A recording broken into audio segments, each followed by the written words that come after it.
My fiancée broke my heart when she said, "I can't come today. I have something important to do." It was the fourth time this month. Then that night, a friend casually told me that she had been seen at her ex's apartment.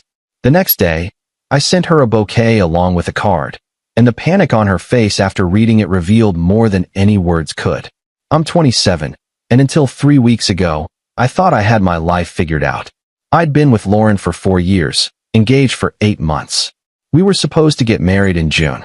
I work remotely as a financial analyst, which means I'm home a lot, and honestly, I thought that made our relationship stronger. I could be present, available, supportive. Lauren worked at a boutique marketing firm downtown. She'd always been ambitious, driven, the kind of person who had a 5-year plan color-coded in 3 different notebooks. I love that about her. She was beautiful, sure, but it was her determination that first caught my attention at a mutual friend's barbecue 4 years back. She told me that night she was going to run her own agency someday, and I believed her. The problem started subtly. Around mid-February, she began canceling plans. First, it was dinner with my parents. "Something came up at work, babe. I'm so sorry." My mom had spent all afternoon making Lauren's favorite lasagna. Then it was our usual Friday movie night. The team needs me to stay late for this pitch.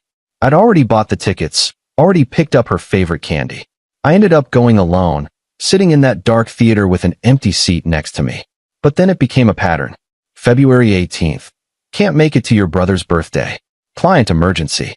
My brother had specifically asked if Lauren was coming because he wanted to announce his own engagement that night. February 24th. I have something important to do tonight. Rain check. We were supposed to go to this new restaurant that had a 3-month waiting list. March 3rd. Sorry, can we reschedule our date? I'm swamped. This was supposed to be our anniversary dinner. For years together. I'd bought her a necklace, had it engraved with our initials. March 10th. I can't come today. I have something important to do. That last one was supposed to be our engagement photo shoot. We'd booked the photographer 3 months in advance. Paid a $200 deposit. Lauren called me 2 hours before we were supposed to meet at Riverside Park. "I'm really sorry," she said. "But something came up and I just can't make it today." "Lauren, we scheduled this months ago." "The photographer." I know. I'll pay the cancellation fee. I have something really important I need to handle. More important than us." Silence. Then, "That's not fair. What's going on? You've been distant for weeks. You barely talk to me anymore." "I'm just stressed with work. You know how it is." Her tone had that edge to it, the one that said the conversation was over. I let it go. I rescheduled the photo shoot. I told myself she was just going through a rough patch at work. But deep down, I knew something was wrong. That night, I was playing video games around 9 p.m. when my buddy Chris texted me. "Chris, hey man, weird question. Is Lauren cool with you? Just saw her going into the Heights apartments on Westbrook." I stared at the message. The Heights apartments. I knew those buildings. Lauren's ex, Andrew, lived there. She'd pointed it out once when we drove past last summer. Me? "She's working late tonight. Why?" Chris, "Oh, NVM then. Just thought I saw her, but maybe not." Me? "You sure it was her?" Chris, "Pretty sure. She was with some tall guy. They went into the south building." "Look man, I don't want to start anything, but I thought you should know." I sat there staring at my phone for 10 minutes. I wanted to call her, demand an explanation, but another part of me told me to wait, to think rationally. Except I couldn't think rationally. I didn't sleep that night. I kept replaying every canceled plan, every distant conversation. At 3 a.m., I did something I'm not proud of. I checked our shared credit card statement online. My heart was pounding as the page loaded. February 18th, Mario's Italian Bistro, $87.43. February 24th, The Wine House, $62.19. March 3rd, Mario's Italian Bistro, $91.67. Mario's was our place. Or at least, I thought it was. We'd gone there on our first anniversary, but I hadn't been there with her in months. And the Wine House? That was a bar near the Heights apartments. I felt sick. The next morning, Lauren texted me around 10 a.m. like nothing was wrong. "Lauren, good morning Red Heart, sorry again about yesterday. Make it up to you this weekend." I stared at the message. Part of me wanted to confront her right then, but I needed to be sure. I needed proof. Me? Yeah, sounds good. I spent that entire day planning. If she was cheating, I needed to know for certain before I blew up my entire life. So I did something I never thought I'd do. I ordered flowers. Not just any flowers. A bouquet of white lilies, her favorite. I had them delivered to her office that afternoon with a card tucked inside. The card was simple, typed out so she wouldn't recognize my handwriting. I know about Andrew. We need to talk. A friend. I didn't sign it. I didn't need to. If she was innocent, she'd call me confused. If she was guilty.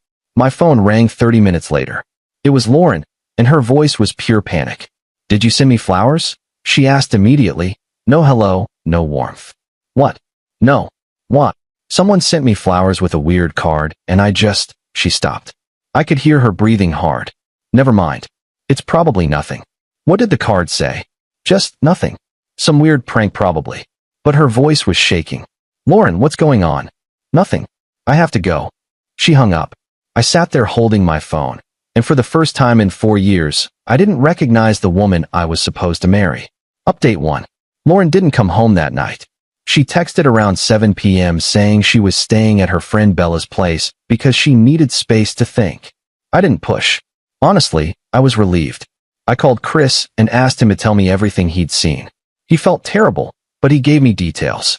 Lauren had been wearing the black dress I'd bought her for Christmas.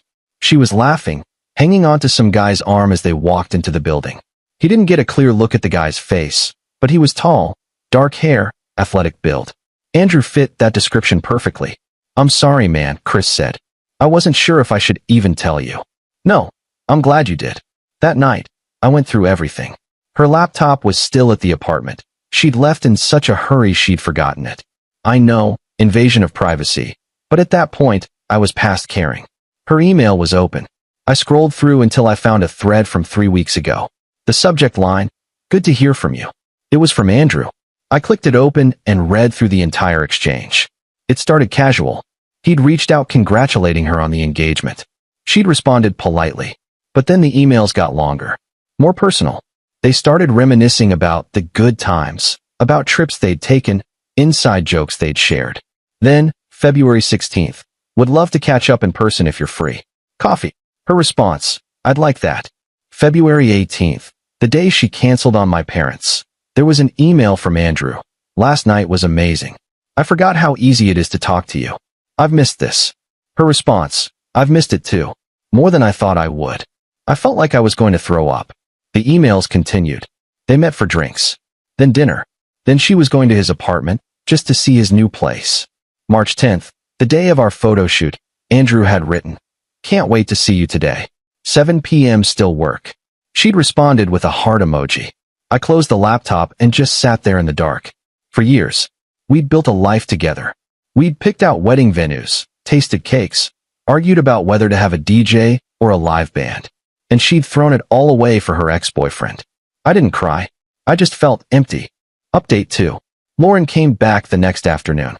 She walked in like she was walking into a trap, her eyes darting around, her purse clutched tight to her chest. We need to talk, she said. Yeah, we do. She sat down on the edge of the couch, not relaxing into it. That card, it freaked me out. What card? I kept my voice even. The one with the flowers. Someone knows, someone thinks. She stopped, biting her lip. Someone thinks what, Lauren? Nothing. It's just some awful prank. But she wouldn't look at me. I pulled out my phone and opened the credit card statement. I turned the screen toward her. Mario's. February 18th. You told me you were working late that night. Her face went pale. I can explain. The wine house. March 3rd. You canceled our date. It's not what you think. I read the emails, Lauren. My voice cracked. I read every single one. You've been seeing Andrew for a month. The silence was deafening. She didn't deny it. She just sat there, tears streaming down her face, and nodded. How could you? I asked. I don't know, she whispered. It just happened. He reached out, and we started talking, and it felt like old times, and I got confused. You got confused? I stood up. You got confused about whether you wanted to marry me or be with your ex? She flinched. We didn't sleep together. Do you think that makes this better? I was yelling now. You've been emotionally cheating on me for a month. You canceled our engagement photos to see him. You lied to my face over and over. I'm sorry. Get out. What? Get out. Pack your things and leave. I don't want you here. She started sobbing. Please, we can work through this. No. We can't. Because I'll never trust you again. And you know what the worst part is? You didn't even have the guts to break up with me first. You just kept stringing me along while you figured out if he was a better option. She didn't argue. She just cried harder. She packed a bag and left within an hour. I watched her go, and when the door closed behind her, I finally let myself feel it. All of it. The anger, the betrayal, the heartbreak. Update 3. The week after Lauren left was a blur. I called off the wedding. I had to contact vendors, cancel the venue, explain to my parents why their future daughter-in-law wasn't going to be part of the family anymore. My mom cried. My dad just looked disappointed. Lauren tried calling me dozens of times. I ignored every call. She sent texts, long rambling paragraphs about how sorry she was, how confused she'd been, how she wanted to fix things. I blocked her number. Then, about 10 days after everything imploded, I got a message from Andrew on social media. I almost deleted it without reading it, but curiosity got the better of me. Hey man, I'm sorry about what happened. Lauren told me about the engagement. I didn't know she was still with you when we started talking. She made it sound like things were over between you two. I feel like I got caught in the middle of something I shouldn't have. For what it's worth, I told her to fix things with you. I'm not interested in being with someone who cheats. Hope you're doing okay. I read it 3 times. Part of me wanted to believe him, but it didn't matter. Lauren had made her choices. Final update. It's been 2 months now. I moved out of the apartment we shared, too many memories. I'm renting a smaller place across town, and honestly, it's been good for me. Quiet. Peaceful.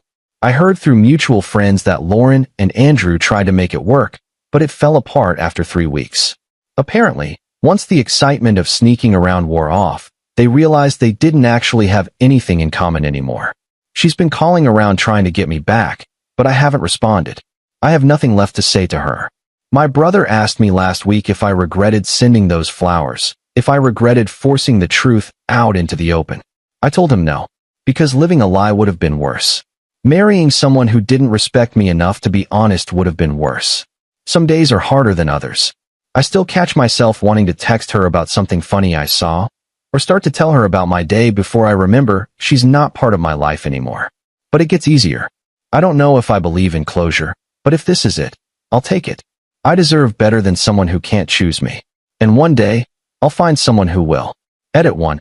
A lot of people have been asking if I ever got the deposit back from the photographer. I did actually. She was really understanding about the situation and only kept a small cancellation fee. Edit 2. For those wondering if Lauren ever found out I sent the flowers, yeah, she did. She confronted me about it a few weeks after everything went down. I didn't deny it. She called it manipulative. I called it efficient. We haven't spoken since. Edit 3. I kept the ring. I know some people say to return it or sell it, but I'm holding on to it for now. Maybe one day I'll be ready to let it go. Just not today.